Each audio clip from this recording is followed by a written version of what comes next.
Okay, so the other thing you might like to do, or an important thing to do, is to make sure the volume of each track is how you would like it, so it's balanced.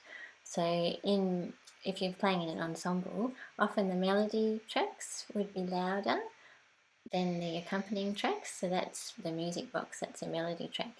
The other thing I've done is I've panned it a little bit, so that's what this means here. So it can pan left or right, so you just sort of alternate left, right.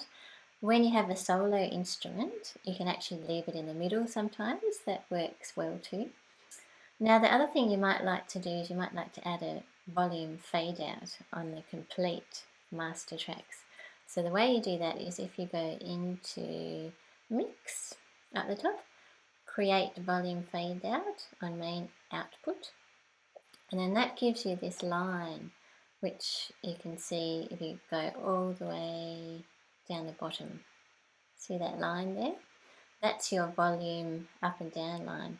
If you wanted to create a volume fade in where it gradually gets louder, what you do is you do this. So you just create a little marker and then drag it up and down like that, and that'll make it sound soft and then get louder. See? So it gradually creeps in rather than starting with a big blur at the beginning. So that's basically all you need to know about the volumes. If you wanted to get rid of that line, so you can go back to the normal editing, that one that's highlighted, you just click that off and that will take you back to normal editing. Okay, so now we've talked about the fade out and how to adjust the volume on individual instruments. What we're talking about is how to create dynamics, so the pianos and fortes and the louds and softs.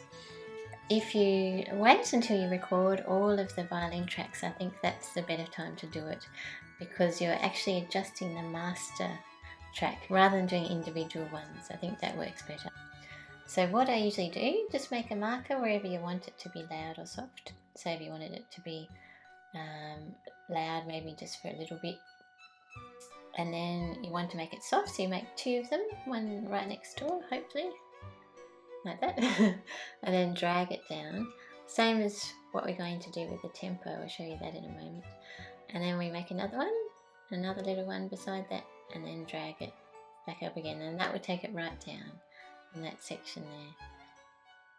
So we all know that when you play a piece of music you need some louds and softs. So the way to do that is if you're going into your GarageBand, you can actually adjust each individual track, or you can make adjustments to the whole master track. And that's usually what I do right at the end, once I've recorded all of the violin parts. One thing I've learned, when you do record your violin parts, don't worry too much about dynamics, because the GarageBand instruments, they don't do dynamics unless you put them in individually on each one. So what you're actually going to be doing is adjusting the master track, which means your violin playing or your instrument playing needs to be the same level basically all the way through, so that when you do put the dynamics in, you're not making them so soft that you can't hear it very well. So that's my little trick. I'm not sure if that's correct or not, but that's how I do it.